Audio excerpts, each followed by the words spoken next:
विधानस्य धार्मिकस्य तदा गग ऊर्ध्वचिद्रेण गच्छन्ति प्राणास्तस्य सुखेन हि।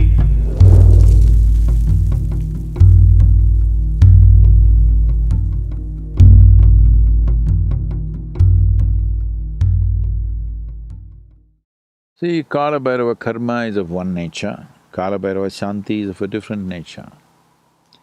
If you're talking about people who have been long dead means dead for more than 48 days or 90 days, they're dead, or let's say more than 9 months, they're dead.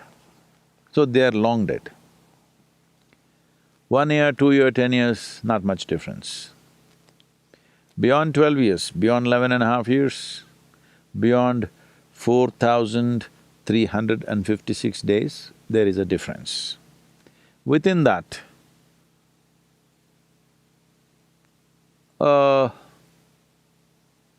if a person died… See, the problem is this, that one must understand, socially here for us, death is death. How they died doesn't matter. The person is missing, that's all we know, being here.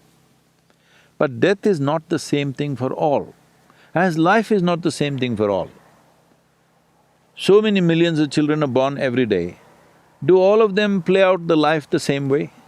Similarly, so many million people die every day, or hundreds of thousands of people die every day, and life does not play out death does not play out the same way, because death is just another dimension of life. Similarly, as life does not play out the same way for every person, death does not play out the same way for every being, it all depends on how. So, Shanti is done more as a kind of an effort. If any help is needed, we want to provide that for our ancestors, for our forefathers, or our grandfathers, or fathers, or mothers, or whoever. What is the help that we are trying to provide? What can we do? It is like this. I'm continuing to use this analogy for quite some time because I think that's the best analogy we have found yet. It's like a bubble. See, in my personal experience, when you leave the body, depending upon what level of evolution you are in, how thin or thick your casing is, accordingly things happen. If something is…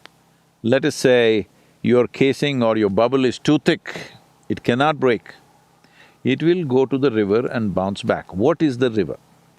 River is a stream of energy, a kind of energy which is neither life nor death, but a completely different kind of energy, which, for lack of words, we can say a kind of energy which saves you, dissolves you, so it is called as Vaitarni in Indian tradition. Vaitarni means, it is a savior, one who is good at saving you. So what is the saving? It is not a physical river, it's a metaphorical expression, but there is a stream of energy. When disembodiment happens, naturally every being moves towards this river. Some will bounce back, some will soak in it, some will easily cross it, some just dissolve right there. So if somebody crossed the river or somebody bounced back, these two people you can help. If they have bounced back or if they've still not crossed the river, let's not say bounce back, they've still not crossed the river, now you do Kalabhairava karma. Now they might have, you don't know for sure, they might have crossed the river, but still because of the thickness of their shell and their own attitudes, they may be going through this in an unpleasant manner. You want to bring some pleasantness, you want to bring some Shanti to them. So you want to shave off one layer of their nonsense, whatever, maybe some unpleasantness will go away and pleasantness will happen. This is all the effort that you're making. If they're already pleasant, you still want to shave off one layer so that they will cease altogether. pleasantness is also a bondage. As unpleasantness is a bondage, pleasantness is also a bondage. Unfortunately, with pleasantness, people take more time to realize that it's a bondage. With unpleasantness, very easily you realize it's a bondage.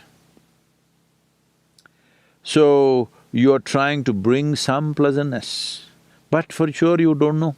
Maybe your grandfather or whoever else has already dissolved, maybe there's nothing to do.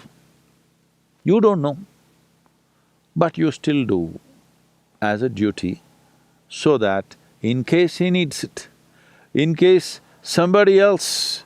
See, this is… once you do this work, this is not only individual, because there is a certain runanubandha which connects people. Suppose you do Kalabhairava Shanti for your grandfather, but he doesn't need it, he's already gone.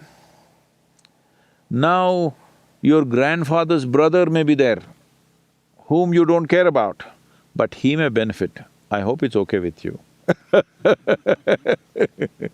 Because your grand-uncle benefited, maybe you didn't like him, I don't know what's the situation, but he may get helped. So people connected with that kind of runanubandha may get helped, somebody else who is not even your relative may get helped. So this has been kept as a culture that you must keep doing Kalabhairava Shanti. It doesn't matter whether your ancestors are hanging around there or not, we don't know. Maybe they've dissolved, maybe they've attained to mukti, maybe they're come back and reborn and again, it doesn't matter what, you keep doing it so that all the related people will benefit from that.